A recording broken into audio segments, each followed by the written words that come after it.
जिलाधीश राहुल की कार झांसी शहर की गलियों को पार करते हुए शहर के बाहर एक पुराने मंदिर के पास जाकर रुक गई। जिलाधीश की माँ कार से उतरकर मंदिर की सीढ़ियाँ चढ़ने लगी। माँ तेरा सुहाग बना रहे, पहली सीढ़ी पर चढ़ते हुए भिखारी ने कहा। सरिता की आंखों में आंसू आ गए। उसने 1 रुपये का सिक्का उसके कटोरे में डाला और सोचने लग गई, कहाँ होगा सदाशिव।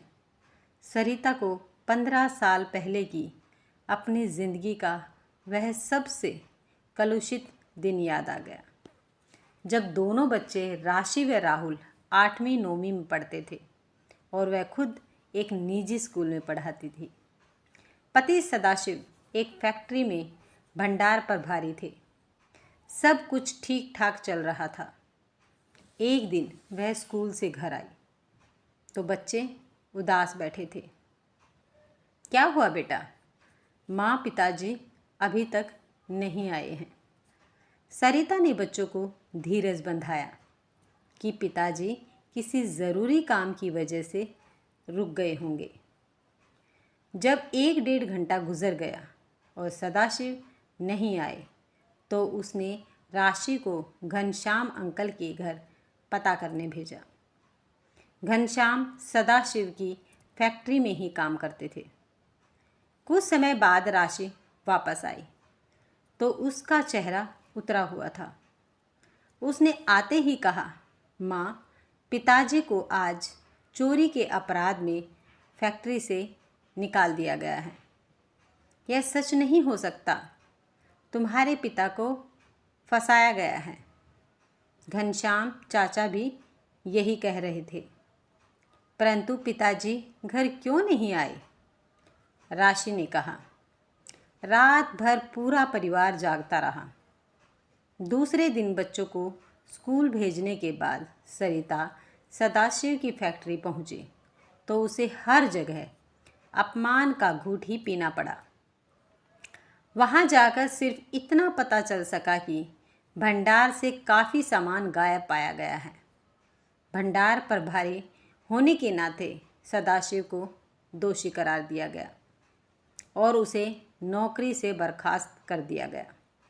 सरिता घर आकर सदाशिव का इंतज़ार करने लगी। दिन भर इंतज़ार के बाद उसने शाम को पुलिस में रिपोर्ट लिखवा दी। अगले दिन पुलिस तफ्तीश के लिए घर आई तो पूरे मोहल्ले में खबर फैल गई कि सदाशिव फैक्ट्री से चोरी करके भाग गया है और पुलिस उसे ढूंढ रही है। इस खबर के बाद तो पूरा परिवार आते जाते लोगों के हास्य का पात्र बनकर रह गया। सरिता ने सारे रिश्तेदारों को पत्र भेजा कि सदाशिव के बारे में कोई जानकारी हो तो तुरंत सूचित करें। अखबार में फ़ोटो के साथ विज्ञापन भी निकलवा दिया था। इस मुसीबत ने राहुल और राशि को समय से पहले ही वयस्क बना दिया था।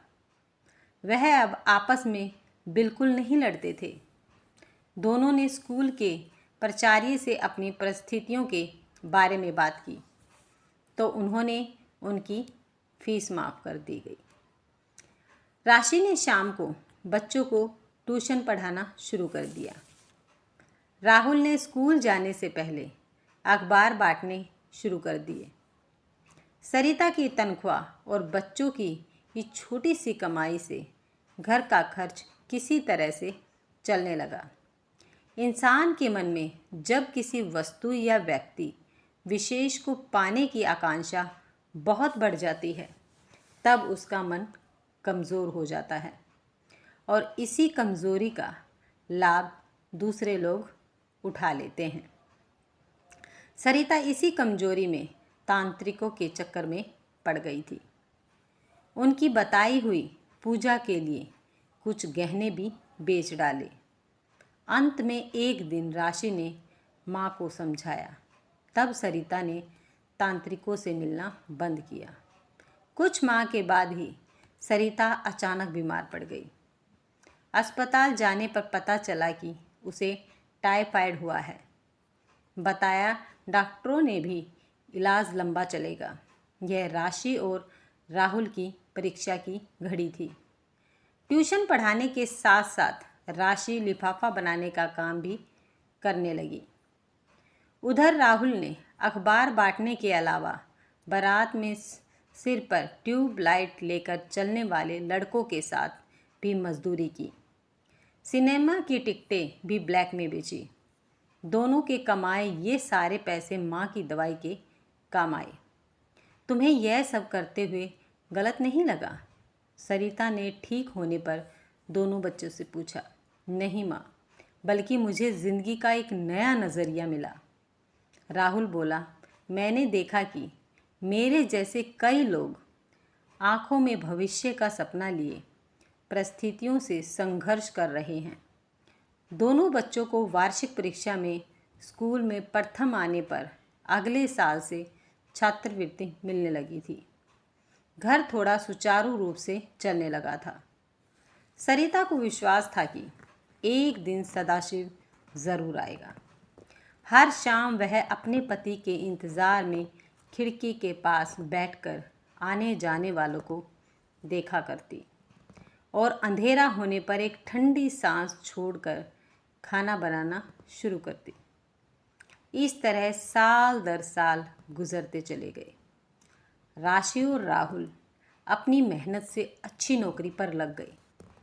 राशि मुंबई में नौकरी करने लगी। उसकी शादी को 3 साल गुजर गए। राहुल भारतीय प्रशासनिक सेवा की परीक्षा में उत्तीर्ण होकर झांसी में जिलाधीश बन गया।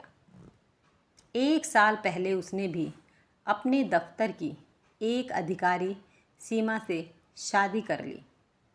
सरिता की तंद्रा भंग हुई। वह वर्तमान में वापस आ गई। उसने देखा कि बाहर काफ़ी अंधेरा हो गया है। हमेशा की तरह उसने सदाशिव के लिए प्रार्थना की और घर के लिए रवाना हो गई। माँ, बहुत देर कर दी, राहुल ने कहा। सरिता ने राहुल और सीमा को देखा और उनका आशय समझकर चुपचाप खाना खाने लगी। बेटा, यहाँ से कुछ लोग जयपुर जा रहे हैं। एक पूरी बस कर ली है। सोचती हूँ कि मैं भी उनके साथ हो आऊँ। माँ, अब आप एक जिलाधीश की माँ हो। क्या आपका उनके साथ इस तरह जाना ठीक रहेगा? सीमा ने कहा। सरिता ने सीमा से बहस करने के बजाय प्रश्न भरी नज़रों से राहुल की ओर देखा। माँ, सीमा ठीक कहती है। अगले माह हम सब कार से अजमेर और फिर जयपुर जाएंगे। रास्ते में मथुरा पड़ता है, वहाँ भी घूम लेंगे। अगले महीने वे लोग भ्रमण के लिए निकल पड़े। राहुल की कार ने मथुरा में प्रवेश किया। मथुरा के जिलाधीश ने उनके ठहरने का पूरा इंतज़ाम करके रखा था। खाना खाने के बाद सब लोग दिल्ली के लिए रवाना हो गए। थोड़ी दूर चलने पर कार को रोकना पड़ा क्योंकि सामने से एक जुलूस आ रहा था। इस देश में लोगों के पास बहुत समय है। किसी भी छोटी सी बात पर आंदोलन शुरू हो जाता है या फिर जुलूस निकल जाता है। सीमा ने कहा। राहुल हंस दिया। सरिता खिड़की के बाहर आते जाते लोगों को देखने लगी। उसकी नज़र सड़क के किनारे चाय पीते हुए एक आदमी पर पड़ गई। उसे लगा जैसे उसकी सांस रुक गई हो। वही तो है, सरिता ने अपने मन से खुद ही सवाल किया। वही टेढ़ी गर्दन करके चाय पीना, वही ज़ोर से चुस्की लेना। सरिता ने कई बार सदाशिव को इस बात पर डांटा भी था कि सभ्य इंसानों की तरह चाय पिया करे। चाय पीते पीते उस व्यक्ति की निगाह भी कार की खिड़की पर पड़ी। शायद उसे एहसास हुआ कि कार में बैठी महिला उसे घूर रही है। सरिता को देखकर उसके हाथ से प्याली छूट गई। वह उठा और भीड़ में गायब हो गया। उसी समय जुलूस आगे बढ़ गया और कार पूरी रफ्तार से दिल्ली की ओर दौड़ पड़ी। सरिता अचानक सदाशिव की इस हरकत से अतभ्रभ सी रह गई और कुछ बोल भी नहीं पाई। दिल्ली में वे लोग राहुल के एक मित्र के घर पर रुके। रात को सरिता ने राहुल से कहा, बेटा, मैं जयपुर नहीं जाना चाहती। क्यों माँ? राहुल ने आश्चर्य से पूछा। क्या मेरा जयपुर जाना बहुत ज़रूरी है? हम आपके लिए ही आए हैं। आपकी इच्छा जयपुर जाने की थी, अब क्या हुआ? आप क्या झांसी वापस जाना चाहती हैं? झांसी नहीं, मैं मथुरा जाना चाहती हूँ। उसने कहा, मथुरा क्यों? मुझे लगता है कि जुलूस वाले स्थान पर मैंने तेरे पिताजी को देखा है। क्या कर रहे थे वहाँ पर? राहुल ने आश्चर्य से पूछा। मैंने उन्हें सड़क के किनारे बैठे देखा। मुझे देखकर वे भीड़ में गायब हो गए। सरिता ने कहा, माँ, यह आपकी आंखों का धोखा है। यदि यह सच भी है तो भी मुझे उनसे नफ़रत है। उनके कारण ही मेरा बचपन बर्बाद हो गया। मैं जयपुर नहीं, मथुरा जाना चाहती हूँ। मैं तुम्हारे पिताजी से मिलना चाहती हूँ। माँ, मैं आपके मन को दुखाना नहीं चाहता, पर आप उस आदमी को मेरा पिता मत कहो। रही मथुरा जाने की बात, तो हम जयपुर का मन बना कर निकले हैं। लौटते समय आप मथुरा रुक जाना। सरिता कुछ नहीं बोली। सदाशिव अपनी कोठरी में लेटे हुए पुराने दिनों को याद कर रहा था। 3 दिन पहले कार में सरिता थी या कोई और, यह प्रश्न उसके मन में बार बार आता था। और दूसरे लोग कौन थे? आखिर उसकी क्या गलती थी जो उसे अपनी पत्नी और बच्चों को छोड़कर एक गुमनाम जिंदगी जीने पर मजबूर होना पड़ा? बस इतना ही नहीं कि वह इस सच को साबित नहीं कर सका कि चोरी उसने नहीं की। वह मन से एक कमज़ोर इंसान है। तभी तो बीवी व बच्चों को उनके हाल पर छोड़कर भाग खड़ा हुआ था। अब क्या रखा है इस जिंदगी में? खट खट खट, किसी के दरवाज़ा खटखटाने की आवाज़ आई। सदाशिव ने उठकर दरवाज़ा खोला। सामने सरिता खड़ी थी। कुछ देर दोनों ने एक दूसरे को चुपचाप देखते रहे। अंदर आने को नहीं कहोगे? बड़ी मुश्किलों से ढूंढते हुए यहाँ तक पहुँच सकी हूँ मैं, सरिता ने कहा। आओ। सरिता को अंदर करके सदाशिव ने दरवाज़ा बंद कर दिया। सरिता ने देखा कि कोठरी में एक चारपाई पर बिस्तर बिछा है। चादर फट चुकी है और गंदी है। एक रस्सी पर तौलिया, पजामा और कमीज़ टंगी है। एक कोने में पानी का घड़ा और बाल्टी है। दूसरे कोने में एक स्टोव और कुछ खाने के बर्तन रखे हैं। सरिता चारपाई पर बैठ गई। कैसे हो? धीरे से पूछा। कैसा लगता हूँ तुम्हें? उदास स्वर में सदाशिव ने कहा। सरिता कुछ भी न बोली। क्या करते हो? थोड़ी देर के बाद सरिता ने पूछा। इस शरीर को जिंदा रखने के लिए 2 रोटियां चाहिए। वह कुछ भी करने से मिल जाती हैं। वैसे नुक्कड़ पर एक चाय की दुकान है। मुझे तो कुछ नहीं चाहिए।